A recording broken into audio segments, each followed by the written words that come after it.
Hey, Facebook. I just want to thank you all for joining me yet again for another great week. On Monday nights, as you know, we do infidelity recovery, how to heal from the pain of an affair. There's so many of you right now who've experienced this in your particular relationship, or you know someone who has. And so we provide this service free for you every single week just to give you something to help you heal, something that will help you get over the situation that you're currently in so that you can begin to move forward. As we're entering into the holiday season, it seems as though this is when couples truly experience a level of crisis that they generally don't have throughout the course of the rest of the year. In fact, we know that December and January have always been known as divorce months. And so we here at Couples Academy, we're committed to doing whatever we can to prevent divorce. As you know, we are a relationship-based company that's committed to helping couples by placing them on the path to fulfillment. So before we get into tonight's topic, I just want to cover a couple of housekeeping items. Number one, there's so many of you, over 200 of you, who've actually pre-ordered the book, The Audacity of Marriage. I want to let you know that we actually got the shipment in just a few days ago. So this week it will be going out to all of those who have purchased. For those of you who have not, you can certainly go to our website at www.theaudacityofmarriage.com and you can purchase your copy today. Whether it's a paperback or a Kindle, it is available for you. Also, feel free to go to your app store, whether you have an Android or an iPhone. You can download the Couples Academy app today. That way you get access to our podcasts and our videos and all of our great content to really empower your relationship. For those of you who have questions, feel free to inbox me directly through the Facebook group or my personal Facebook page, or you can simply email me at info@couplesacademy.org. All right, let's get into tonight's topic. Tonight we're talking about, and I'm constantly going to be looking to my right as I look at my notes on the screen, but we're talking about the three things that your marriage must have or the affair will. Once again, the three things your marriage must have or your affair will. What I want to start off by saying is this.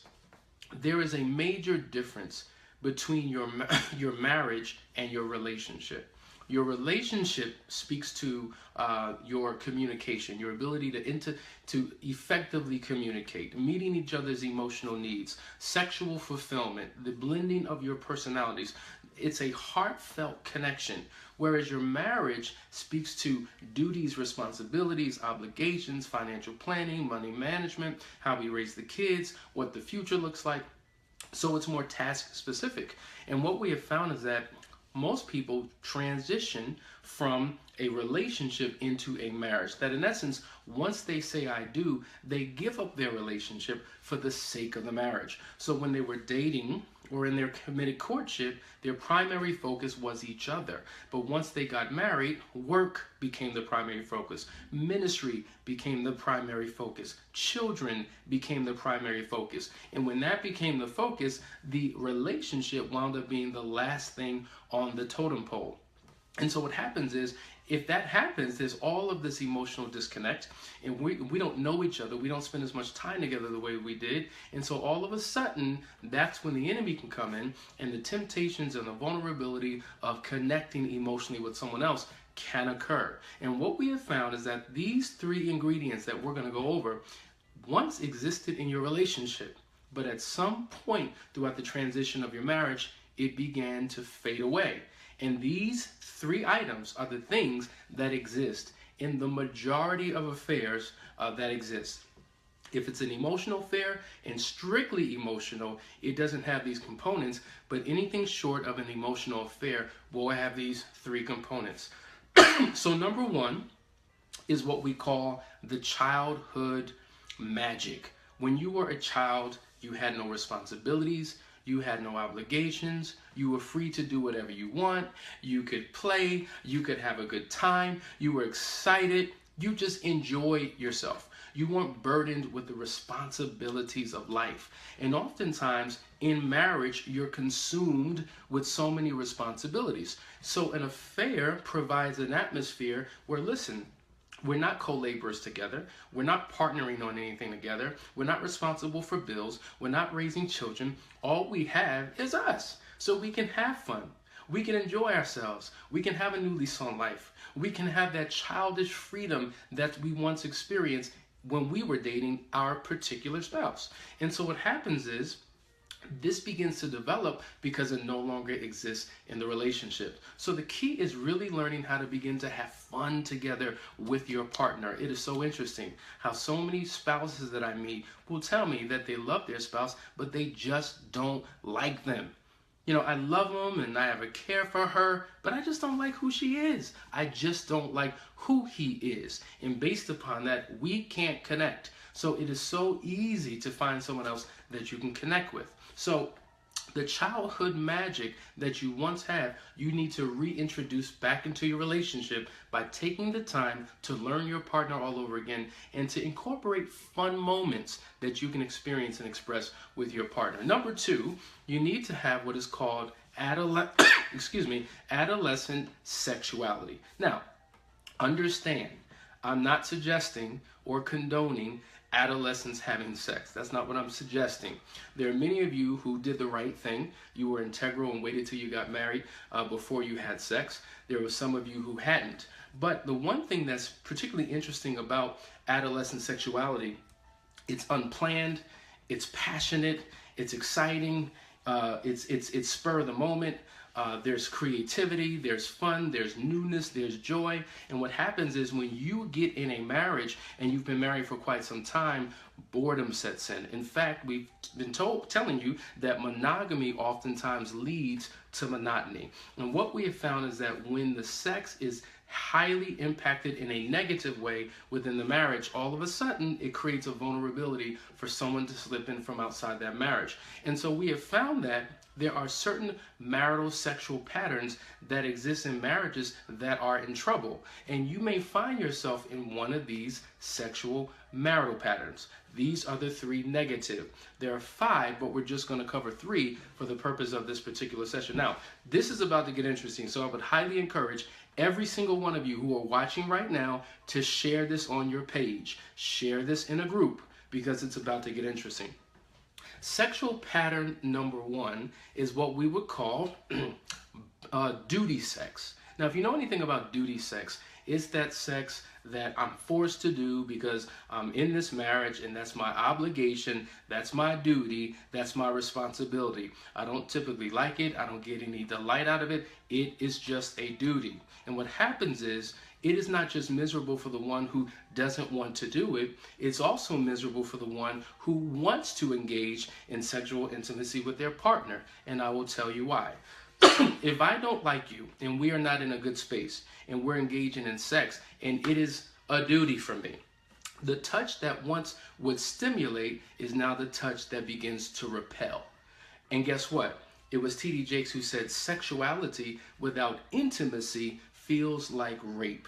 And oftentimes the one, typically women in this case, and there have been men as well, but generally it's the woman who's participating in duty sex. They feel no emotional connection. And for women, it's very emotional. That in essence, if you touch a woman anywhere on her body, that sensation travels up to her emotional headquarters. And the first thing she's thinking about is, how did you make me feel? And what did you say to me? And were you nice to me? And she's thinking about the fight they had 2 days ago. And if you don't pass the check or the test, she's not stimulated. But if you were nice, if you were courteous, if you participated in what we call emotional foreplay, and she feels safe and protected and good, then that sensation goes back to her body and she's ready. And so what we have found is that so many women, generally speaking, are not happy in their relationship and they're participating in what we call duty sex. But just as miserable as it may be for that wife, it is equally miserable for the husband. Because one thing about men have a need to feel needed. Men desire to be desired. And so when they're in a relationship long term with one person, they want to know that they still have it. They want to know that they're still loved and admired and desired. And when they're not getting that energy or that confirmation or affirmation from their partner, all of a sudden it presents a problem. And so I have heard so many men who have said when they've engaged in sex, duty sex with their spouse, it was like having sex with a bump on a log. There was no energy, there was no life, there was no passion, there was no nothing. And Not to get too graphic, but some men have even said that they rather masturbate than have sex with a spouse who is unwilling and doing it out of obligation. So duty sex is one of the negative sexual patterns that many couples can fall into. The second negative sexual pattern is what we will call old shoe sex. Now, what does that mean? Now, I'm going to rhetorically ask a question to all of the women who are watching right now. How many pairs of shoes do you actually have in your closet? Do you have more than 10 pair of shoes? If you do, just click the like button so I can see you. Do you have more than 15 pairs of shoes in your closet? How about 20? How about 30? How about 50? There's some women who have 50 and beyond, up to 100 pairs of shoes in their closet. But what would happen if you were forced to wear the same pair of shoes with every single outfit all throughout the year?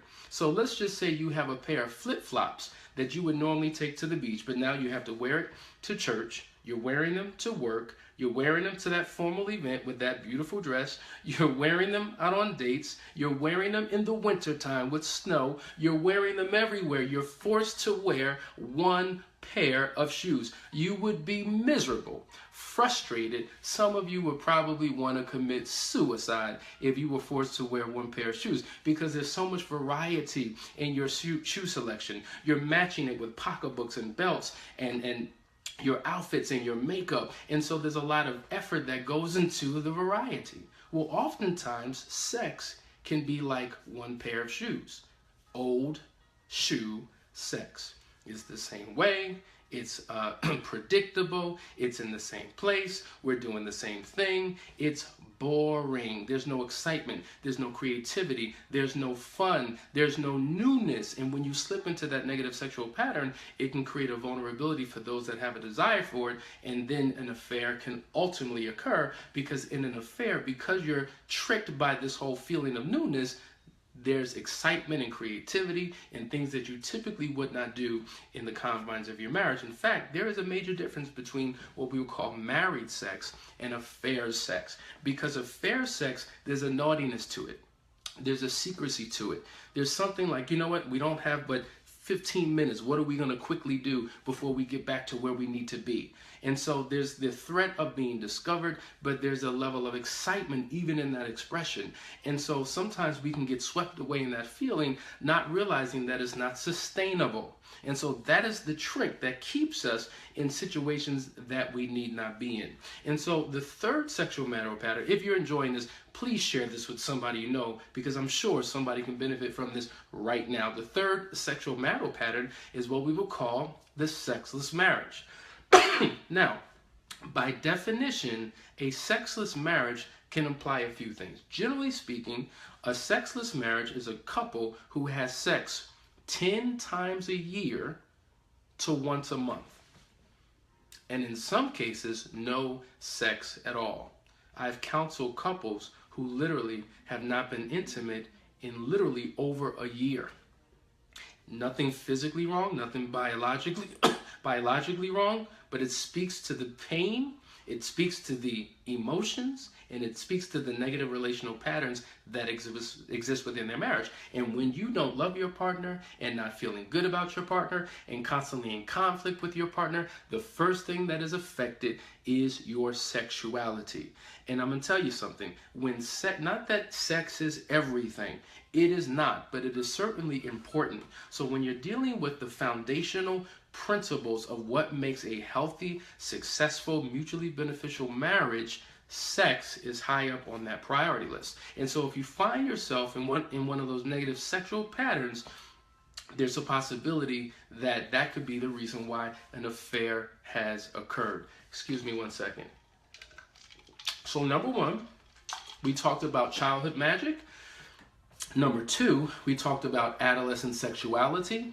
The third ingredient or component that your marriage must have, and if it doesn't, the affair will, is what we would call adult mobility. Now, adult mobility is this. Once you've turned 16 in some states, 18 and others and beyond, you got your license. And now you've got your car and you're free to go wherever you want. And the one thing about an affair, you're dealing with two consensual partners who have access to transportation. They're able to be mobile. And so because of that, they can get away for a weekend. They can sneak and play hooky during the day and connect. You know, it's so interesting when you're in an affair, if you had an hour and a half lunch break, and your affair partner lived 30 minutes across town, you would make a 30-minute drive just to spend 30 minutes with them and take a journey 30 minutes back just in time to get back for work. But let it be your spouse, and you've got a 2-hour break and they want to see you for 10 minutes. We can come up with every excuse, every reason, every justification as to why we're busy, how it can happen, and we'll deal with it later. And then oftentimes later never comes. So this adult mobility gives people the freedom to be able to do what they couldn't do if they didn't have transportation. Now, even though married couples have adult mobility, they don't take advantage of it the way that an affair partner does. Now, I want you to understand something. I want you to hear the titles of these 3 ingredients. Number 1, we said childhood magic. Number 2, adolescent, what? Adolescent, let me go back up to the list. Adolescent sexuality. And number 3, adult mobility. All of those 3 things speak to age: a child, an adolescent, an adult. Now this is deep. All of us have a biological age. You may be 30, you may be 45, you may be 60. But even though biologically we can all identify with a specific age, we all have what is called an internal age. And oftentimes when we're in an affair relationship and it's new and it's exciting, it's speaking to the childhood in us. It's speaking to the youthfulness in us. Because guess what? A marriage that's full of responsibilities and obligations, it ages you. It matures you. But when you're void of those things, you are able to tap into the child within you. And so that is why it's so critically important that as a couple, you begin to focus on your relationship, because it is the relationship aspect of your union that keeps you young, that keeps you vibrant, that keeps you excited. And when you're beginning to do this regularly, all of a sudden, the 3 components that typically would exist in an affair exist within your marriage. So in essence, you're protecting your marriage from the possibility of an affair. So what we're seeing is that in many cases, people don't have a willful, evil, wicked desire to destroy their relationships, but if their relationship is vulnerable because it's missing certain components that are important for a healthy relationship, for some, it creates a weakness and a vulnerability. Now, there's never any justification. There's never any good reason why someone does what they do, but understanding the why of the affair and how it occurs allows you to build up the proper foundation to keep it from happening, or if it has happened, knowing what to do to repair that particular relationship, to bring that relationship back into a protected covenant union. These are some of the things that we've got to be mindful of. And these are some of the things I want you to begin to implement in your marriage. Now, here we are in the month of December. It is the time to celebrate. It is the time to vacation. It is a time of travel. There's an opportunity for romance and expressing your love. And during this particular month, I want you to take advantage of the season that you're in, because it could represent a level of newness in your marriage that you haven't had before. So hopefully you've learned the 3 components that must be in your marriage, for if it is not, it is possible that they will exist in your affair. Listen, for all of those who have questions, feel free to inbox me. The inbox has been blowing up.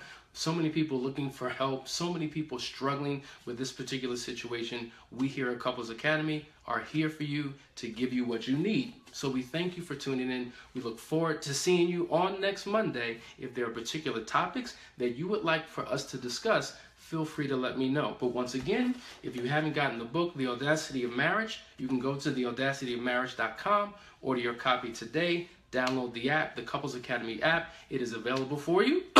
You can tune into our podcast, our videos. We have over 300 to 400 videos on YouTube alone. We would love for you to be a part of that experience. And guess what? Coming next year in January, we're actually going to be creating a huge reading and discussion group for the book. So whether you have the book or not, you can participate in the conversation and get the knowledge that will help you enhance your particular relationship. Love you all. See you next week.